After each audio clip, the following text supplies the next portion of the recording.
श्री शिवाय नमस्तुभ्यम, हर हर महादेव, जय महाकाल। कैसे हैं आप सभी लोग? देखिए, आप सभी को पता है कि चैत्र नवरात्रि के बहुत ही विशेष से दिन चल रहे हैं और इस चैत्र नवरात्रि की एक रात्रि को आपको ये 31 लौंग की माला वाला उपाय करना ही करना है। पूज्य गुरुजी ने कहा था कि जब आपकी कोई विशेष मनोकामना, कोई हृदय की बात जो आप महादेव से मांग रहे हो, आपके उपायों का, व्रत का फल आपको नहीं मिल रहा है, तो जितनी भी माताएं बहनें हैं जिनके जीवन के कष्ट दुख खत्म नहीं हो रहे हैं, इन 9 दिनों में आपके वो सारे कष्ट दूर होंगे। मात्र एक लौंग की माला वाला उपाय आपको अपने घर पर सभी को करना है। पूज्य गुरुजी की कथा से सुन करके और समझ करके पूरे उपाय को बहुत आसान भाषा में आपको बताऊंगा किस समय करना है, किस दिन करना है। लेकिन उससे पहले आप सभी लोगों से बस एक छोटी सी प्रार्थना, जो लोग पहली बार आए हैं चैनल को सब्सक्राइब जरूर करेंगे और वीडियो को लाइक करके देवादिदेव महादेव का कोई सा भी प्यारा नाम कमेंट बॉक्स में लिखना मत भूलिएगा। साथ ही साथ माता रानी की जय जरूर लिखिएगा। इस पूरे वीडियो में हम 3 महा उपायों के बारे में बात करेंगे जो कि आपको आज चैत्र नवरात्रि के दिन करने हैं, तो ध्यान से सुनना और समझना। सबसे पहले बात करते हैं हमारे पहले वाले उपाय होगा। ये वाला उपाय किन लोगों को करना है, सबसे पहले तो वो चीज ध्यान से सुनिएगा। 9 लौंग की माला वाला जो उपाय है ना, ये होगा आपकी बड़ी से बड़ी मनोकामना पूर्ति के लिए। कोई विशेष मनोकामना है ना, कोई अगर विशेष मनोकामना है, पूज्य गुरुजी ने इसके बारे में भी बताया था कि आपकी विशेष मनोकामना कोई ऐसी मनोकामना नहीं होनी चाहिए जो दूसरों के अहित हो।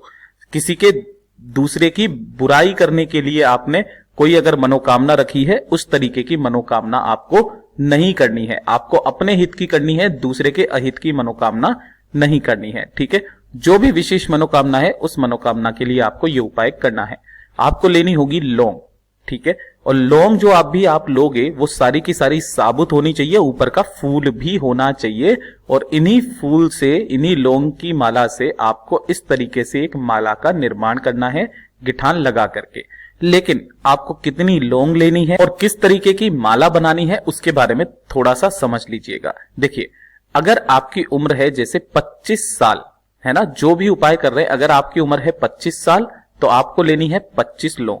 अगर आपकी उम्र है 30 साल तो आपको लौंग लेनी है 30, है ना। आपकी उम्र है 35 साल तो आपको लौंग लेनी है 35। इस तरीके से जितनी आपकी उम्र है उस उम्र के बराबर की आपको लेनी होंगी लौंग।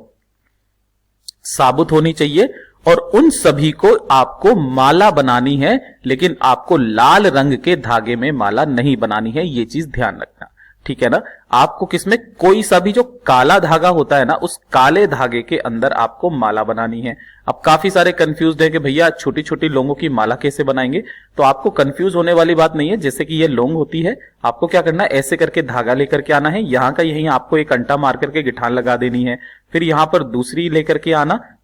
पिछले वाली नवरात्र में मैंने भी ये वाला उपाय किया था, मैं फिर से वापस करूंगा। इस तरीके से अंटा लगाना, फिर तीसरी वाली लौंग लेना, फिर यहां पर अंटा लगा देना, फिर ऐसे करके बना देना।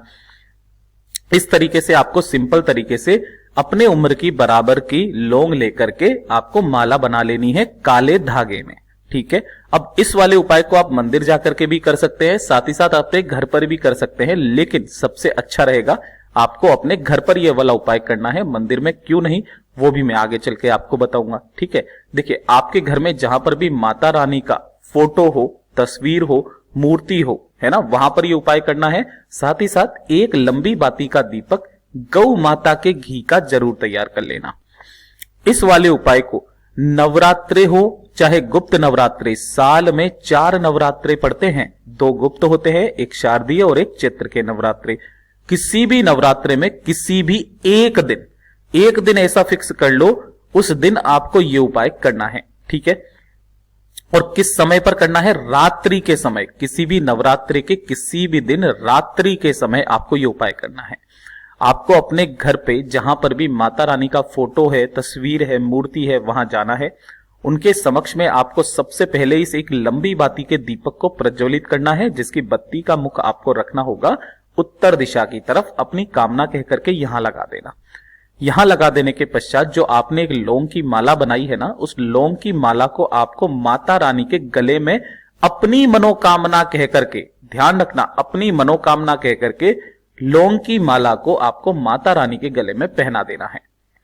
पहना दोगे। पहना देने के पश्चात जो भी आपको माता रानी का भजन करना है, पूजन पाठ करना है, वो आप कर लेना। इस लौंग की माला को आपको तब तक यहां पर लगे रहने देना है जब तक कि आपकी मनोकामना पूरी ना हो जाए। जिस दिन आपकी मनोकामना पूरी हो जाए उस दिन आपको इस लौंग की माला को यहां से निकालना है और किसी भी बहते नदी, तालाब, सरोवर के अंदर इसे प्रवाहित कर देना है। आपको डेली दीपक लगाने की जरूरत नहीं है, लगा देते हो तो बहुत अच्छी बात है, कम से कम नवरात्रि के 9 दिन तो लगाइए आप। उसके पश्चात जिस दिन आपकी मनोकामना पूरी हो जाए किसी भी बहते नदी, तालाब, सरोवर में उस लौंग की माला को आपको माता रानी का स्मरण करते हुए, धन्यवाद करते हुए प्रवाहित कर देना है।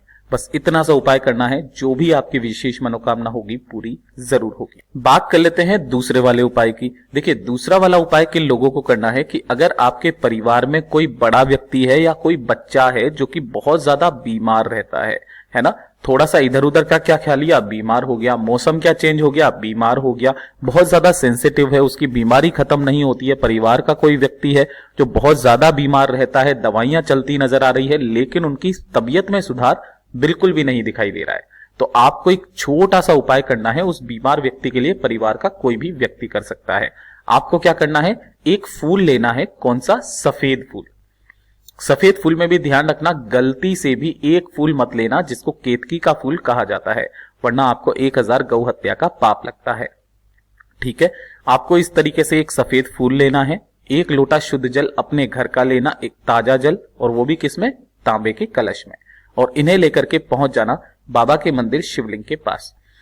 उत्तर दिशा, नॉर्थ डायरेक्शन की तरफ मुंह करके खड़े हो जाना। लेकिन उससे पहले एक काम जरूर करना, जो आपने सफेद फूल लिया है ना, इस सफेद फूल को आपको इस कलश से टच करवाना है ना, और टच करवा देने के पश्चात जो भी बीमार व्यक्ति है ना, उस बीमार व्यक्ति के सर से लेके पैर तक आपको घड़ी की सुई की दिशा में कितनी बार? 21 बार उसारना है। 21 बार उसार करके इस फूल को लेकर के और लोटे को लेकर के पहुंच जाना बाबा के मंदिर शिवलिंग के पास में। सबसे पहले उस फूल को आपको जलाधारी पर समर्पित करना है। उस व्यक्ति का नाम, गोत्र और उस तिथि को बोल करके, नवरात्रि की जिस तिथि को आप इस उपाय को कर रहे हैं, द्वितीया, तृतीया, चतुर्थी, पंचमी, है ना, या सप्तमी, अष्टमी, नवमी, जो भी कर रहे हो यहां पर रख देना, और एक लोटा शुद्ध जल अवधूतेश्वर महादेव जी का स्मरण करके शिवलिंग पर समर्पित करना। जब आप समर्पित करेंगे तो ये जो जल आएगा ना, ये इस फूल से टच होता हुआ नीचे की तरफ आकर के गिरेगा। इसका क्रम पूज्य गुरुजी ने बताया कि जब आपने उसको उसारा और यहां पर समर्पित कर दिया, और जब इस जल से टच होकर के ये जब नीचे गिरता है ना, धीरे धीरे करके उस व्यक्ति की बीमारियां सारी बह जाती है, खत्म हो जाती है। सिर्फ एक दिन, किसी भी नवरात्रि के किसी भी दिन कर लेना, सारी बीमारियां खत्म हो जाएगी। इसके अलावा मैंने आपको एक नीम के पेड़ में भी आपको जल समर्पित करने वाला उपाय बताया था, आप उस वाले उपाय को भी कर सकते हैं। बहुत ही अद्भुत और रोचक उपाय है, जरूर कीजिएगा। बात कर लेते हैं तीसरे वाले उपाय की, और ये तो आप सभी लोगों को इन नवरात्रे में या गुप्त नवरात्रों में जरूर करना चाहिए। देखिए, अगर आपके परिवार में आपको लगता है कि काफी सारी नकारात्मक ऊर्जा है, उस नकारात्मक ऊर्जा की वजह से आपके घर में कभी भी सुख शांति समृद्धि नहीं रहती है, क्लेश बहुत ज्यादा रहता है, धन की आवक रुक जाती है, आपके बनते बनते काम बिगड़ने लगते हैं, कुछ भी अच्छा नहीं हो रहा है, सुख शांति समृद्धि नहीं है ना, तो चाहे नवरात्रि हो चाहे गुप्त नवरात्रि, जितने भी दिन है ना, उन सभी दिनों की शाम के समय पर आपको ये काम जरूर करना है। देखिए क्या करना है, आपको लेना होगा थोड़ा सा कपूर। कपूर के 1 से 2 टुकड़े लेना है आपको। एक लेना है लौंग का जोड़ा, यानी कि 2 लौंग जिसके ऊपर का फूल भी होना चाहिए, कुछ इस तरीके से आपको लेना है। ठीक है, और थोड़ा सा ले लेना गौ माता का घी।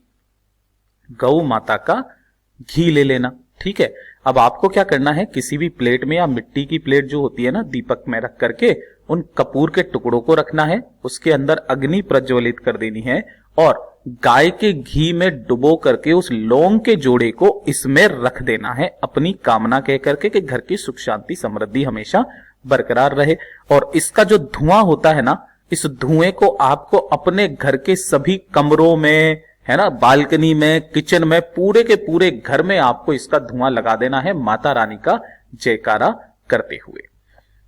पूरे के पूरे जितने भी दिन होते हैं ना, उन दिनों इस काम को करना स्टार्ट कर दीजिएगा। आपके घर में सुख शांति समृद्धि बनने लगेगी। इसका जो असर होगा ना, वो आपको मात्र 15 मिनट के अंदर अंदर दिखाई देने लगेगा।